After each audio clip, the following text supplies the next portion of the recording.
आज हम बात करने जा रहे हैं पाकिस्तान वुमेन क्रिकेट टीम के बारे में और इंडियन क्रिकेट टीम के दरमियान जो मैच हुआ है वर्ल्ड कप में उसके बारे में, पाकिस्तान टीम के परफॉर्मेंस के बारे में बात करेंगे, इंडियन क्रिकेट टीम की परफॉर्मेंस के बारे में बात करेंगे और ओवरऑल मैच कैसा रहा, सारी चीजों पे आज डिस्कशन करेंगे। तो इस वीडियो को एंड तक जरूर देखिएगा और अपनी राय से हमें जरूर आगाह कीजिएगा। सबसे पहले बात करते हैं कि पाकिस्तान को शिकस्त का सामना करना पड़ा है इंडिया के खिलाफ। जैसे आपको पता है कि एशिया कप में भी पाकिस्तान के इंडिया के साथ मैचेस हुए थे। मर्दों की टीम की बात कर रही हूँ, वहां पे पाकिस्तान को 3 बार शिकस्त का सामना करना पड़ा था और अब पाकिस्तान की विमेन टीम भी हार चुकी है इंडिया के साथ वर्ल्ड कप में।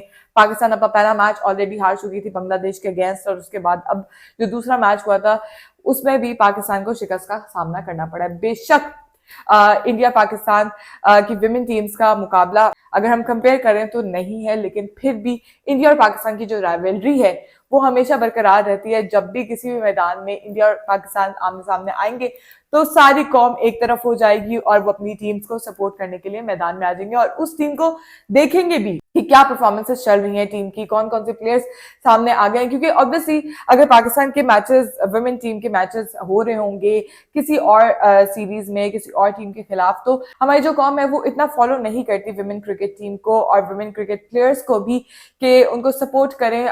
मेरे ख्याल से किसी भी पाकिस्तानी है, किसी को भी पाकिस्तान टीम की 11 के 11 खिलाड़ियों के नाम तक नहीं पता होंगे, जो बाहर भी बैठी हैं उनके नाम भी नहीं पता होंगे। सिर्फ कैप्टन का नाम पता होगा या सिद्रा अमीन का नाम पता होगा, सादिया इकबाल का नाम पता होगा। इसके अलावा आई गेस किसी और का नाम पाकिस्तानियों को नहीं पता होगा।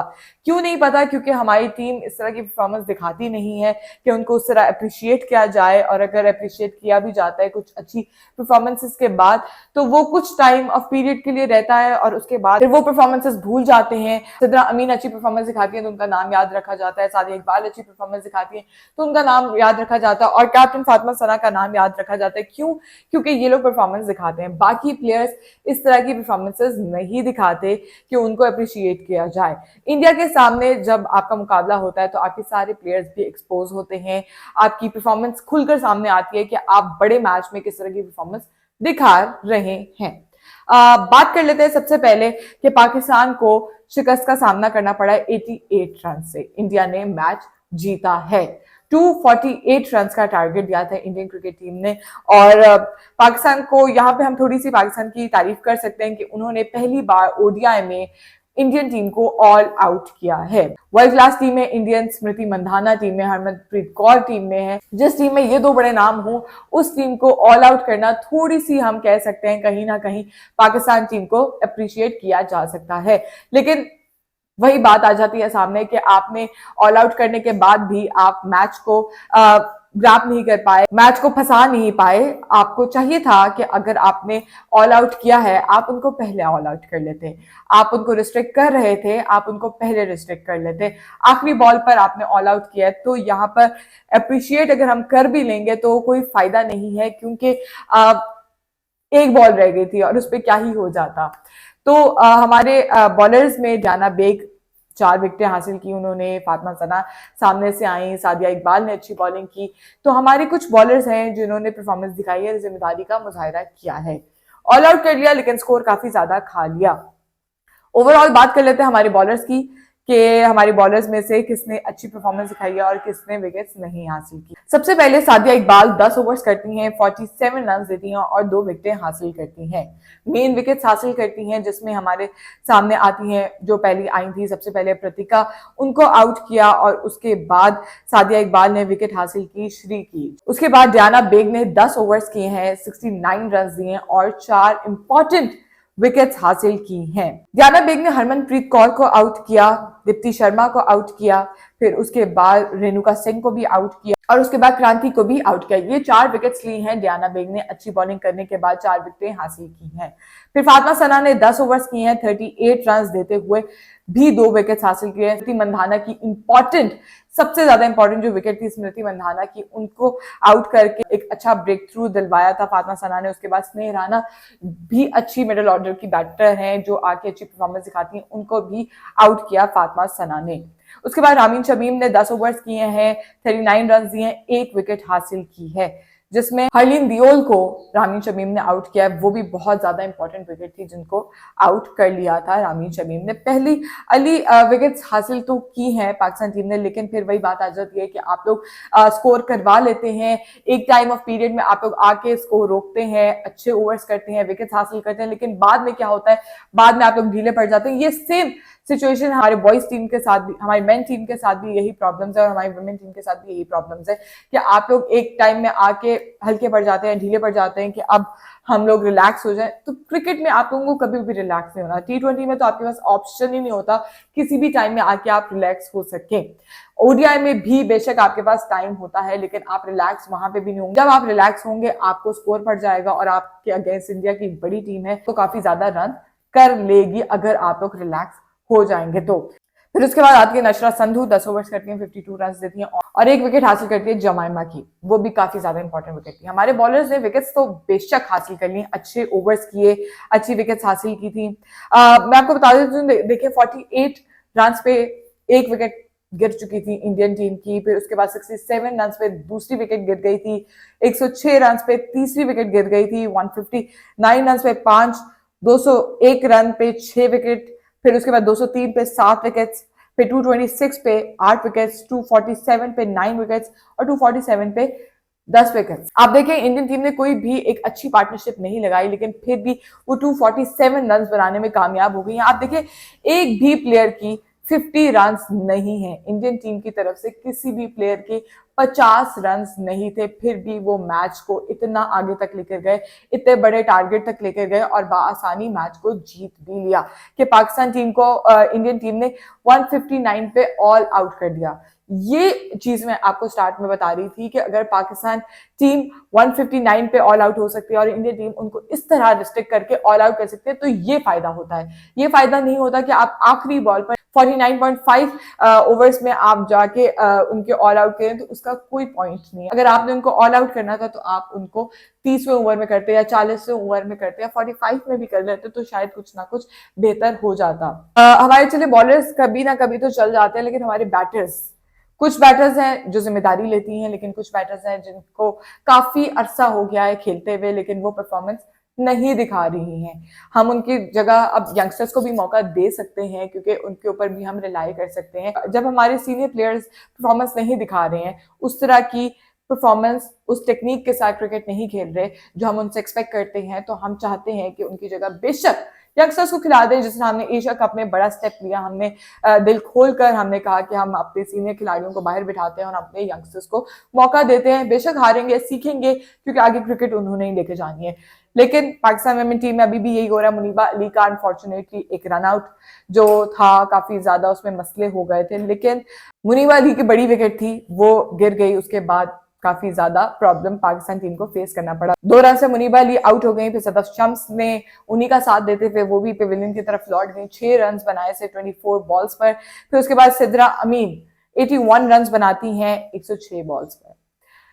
अप्रिशिएट किया जा सकता है सिद्रा अमीन की इनिंग्स को, क्योंकि पाकिस्तान टीम की तरफ से 81 रन आए हैं, इंडियन की टीम की तरफ से कोई भी 50 नहीं थी, लेकिन फिर भी इंडियन टीम जीत गई। लेकिन क्या सिद्रा अमीन के जो 81 रन हैं ये पाकिस्तान टीम के किसी काम आए?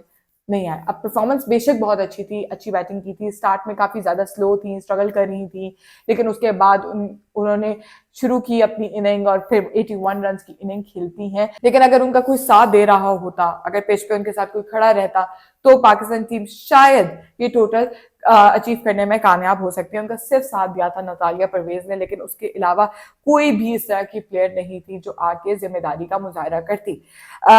उनके बाद आती है आलिया रियाज। आलिया रियाज ने 2 रन बनाए। आलिया रियाज काफी अरसे से पाकिस्तान टीम का हिस्सा है, लेकिन फिर भी वो परफॉर्म नहीं कर रही हैं। ये चीज एक्सेप्ट करनी पड़ेगी कि उनसे परफॉर्मेंस अब नहीं आ रही जो उनसे एक्सपेक्ट की जा रही है। हम कहते हैं कि हमारी प्लेयर्स, पाकिस्तान वुमेन टीम की बात कर रही हूँ, कि वहां पर एक मैच में अगर आप 30-40 रन बना लेती हैं तो ये कोई अचीवमेंट नहीं है, ये कोई बड़े रन नहीं है। आप लोग ये रन बनाकर आप लोग अगले 20 मैचेस के लिए टीम का हिस्सा बन जाती हैं। इस तरह का कोई अब रूल मेरे ख्याल से नहीं होना चाहिए। आप उनकी पुरानी परफॉर्मेंस की बेसिस पे ही उनको सिलेक्ट करें। ये ना चीज करें कि एक मैच में उन्होंने अगर परफॉर्म कर दिया या एक मैच में उन्होंने 30-40 रन कर दिए तो ये कोई परफॉर्मेंस नहीं है। अगर कंसिस्टेंसी बहुत ज्यादा मैटर करती है, जब आप कंसिस्टेंट नहीं रह सकते अपनी परफॉर्मेंस में, तो पाकिस्तान टीम में मेरे ख्याल से उन प्लेयर्स की कोई जगह नहीं बन सकती है। प्लेयर्स को जिम्मेदारी लेनी पड़ेगी, प्लेयर्स को चाहिए कि आप पाकिस्तान को रिप्रेजेंट कर रहे हैं, आप सिर्फ 11 प्लेयर्स पूरे करने के लिए अपने खिलाड़ियों को मत खिलाएं, उनको ये मत करें कि ये सीनियर खिलाड़ी है, ये टीम में मौजूद होगी और ये परफॉर्मेंस दिखाएगी। ऐसा नहीं होना चाहिए। अगर वो प्लेयर परफॉर्म कर रही है तो कोई मसला नहीं है, आप उनको खिलाएं जब तक आपने खिलाना खिलाया, लेकिन अगर वो परफॉर्म कर रही हैं, जब परफॉर्मेंस ही नहीं आ रही है तो आप उनको क्यों खिला रहे हैं? क्योंकि वो एक सीनियर प्लेयर है, सिर्फ इस वजह से आप उनकी जगह बेशक यंगस्टर्स को मौका दें। फिर हो सकता है आपकी ये सोच हो कि हमारे पास इस तरह के यंगस्टर्स नहीं है, आपके पास ग्रास रूट लेवल पे इस तरह के प्लेयर्स मौजूद नहीं है जो उनकी जगह ले सकते हैं। अगर ग्रास रूट लेवल पर परफॉर्मर्स नहीं है तो आप उन पर काम करें, उनको उतने मौके दें जितने आप लड़कों को मौके देते हैं। जितने लड़कों के टूर्नामेंट्स होते हैं तो लड़कियों के टूर्नामेंट्स करवाएं। लड़कियों के टूर्नामेंट सिर्फ 2 से 3 टूर्नामेंट्स होते हैं पूरे साल में, जिसमें एक T20 होता है, एक ODI टूर्नामेंट होता है। तो सिर्फ ये 3 या 2 टूर्नामेंट से कोई फायदा नहीं है। पहले सिर्फ 3 से 4 टीम्स का पूल होता था और अब उन लोगों ने 6 से 8 करने की कोशिश कर रहे हैं। तो 6 टीम्स हैं, लड़कियां बेशक होंगी लेकिन उनको मौका नहीं दिया जाता। अंडर 19 की क्रिकेट पे काम किया जा रहा है, हर टीम पे काम किया जा रहा है, लेकिन हमारा प्रॉब्लम मेन टीम है। मेन टीम में अभी प्लेयर्स मौजूद नहीं है, उनके टूर्नामेंट्स कराएं, उनको वर्ल्ड कप के लिए भेजें अंडर 19 को बेशक। लेकिन ये भी एक प्रॉब्लम है जिसमें हमारे प्लेयर्स को सोचना पड़ेगा कि उनको किस तरह की क्रिकेट खेलनी है। मॉडर्न डे क्रिकेट लड़कियों के लिए भी बहुत ज्यादा इंपॉर्टेंट है। जिस तरह की क्रिकेट इंडियन टीम्स खेलती हैं, ऑस्ट्रेलिया टीम खेलती है, इंग्लैंड टीम खेलती है, उनके साथ तो कोई कंपैरिजन ही नहीं बनता, क्योंकि उनकी क्रिकेट और हमारी क्रिकेट में जमीन आसमान का फर्क है। हम बेशक जितनी अच्छी क्रिकेट खेलते हुए आ रहे हैं, क्वालिफायर्स में हमने अच्छी क्रिकेट खेली, हम खेल रहे हैं अच्छी क्रिकेट, लेकिन हमने सीखा है, सीखेंगे, आगे भी सीखते रहेंगे। लेकिन अपॉर्चुनिटीज दीजिए, इनको प्लेटफॉर्म्स दीजिए इन प्लेयर्स को, ताकि ये और मजीद बेहतर क्रिकेट खेल सकें। इनको इनकी प्रैक्टिस करवाएं लड़कों के साथ इनके मैचेस करवाएं, ताकि इनको डिफरेंट बॉलर्स के बारे में पता चले, डिफरेंट कंडीशंस के बारे में, डिफरेंट ग्राउंड्स में इनको खिलाएं, डिफरेंट स्टेडियम्स में खिलाएं। सिर्फ हम इनके मैचेस करवा देते हैं कराची स्टेडियम में, एक ही कंडीशंस में खेलते रहते हैं, इनके कोई मैचेस कसाफी स्टेडियम में नहीं होते।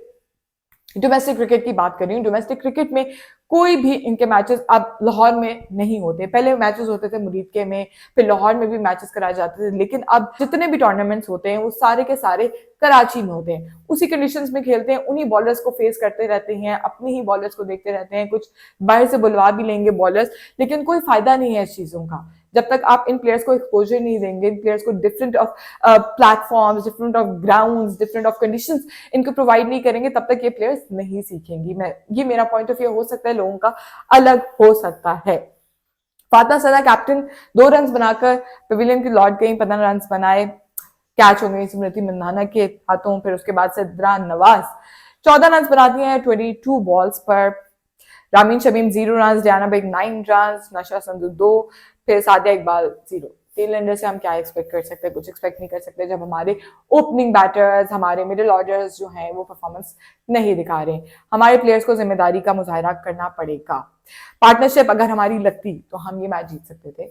हमारे सिद्रा अमीन के साथ अगर कोई भी एक बैटर, जैसे नतालिया परवेज ने अच्छी इनिंग खेली है, नतालिया परवेज जिस तरह स्टार्ट में बेशक वो भी स्ट्रगल कर रही थी, फिर उसके बाद उन्होंने दिल खोल कर वो सामने आई और उस तरह जिस तरह बैटिंग की, आगे बढ़ बढ़कर इंडियन के बॉलर्स को मार रही थी, उस तरह की क्रिकेट हमारे बाकी अगर प्लेयर्स भी खेलें तो शायद हम लोग मैचेस जीत सकते हैं। मुनीबा अली बहुत अच्छी बैटर है, वो अच्छी परफॉर्मेंस दिखाती हैं, लेकिन अनफॉर्चुनेटली वो रन आउट हो गई, जिसकी वजह से मुनीबा अली रन नहीं कर पाई। हमारी प्लेयर्स को चाहिए कि वो मॉडर्न डे क्रिकेट के हवाले से सोचें, जिस तरह हम अपने लड़कों के बारे में सोचते हैं, उनको कहते हैं कि इस तरह की क्रिकेट खेलें, टेक्निक्स पर काम करें, स्किल्स पर काम करें, मॉडर्न डे क्रिकेट को की तरह खेलें, उसकी तरह सोचें। जिस तरह इंग्लैंड और ऑस्ट्रेलिया की प्लेयर्स हैं उसकी तरह थोड़ा सा बनने की कोशिश करें, तो शायद हमारी क्रिकेट इंप्रूव हो सकती है, विमेन क्रिकेट।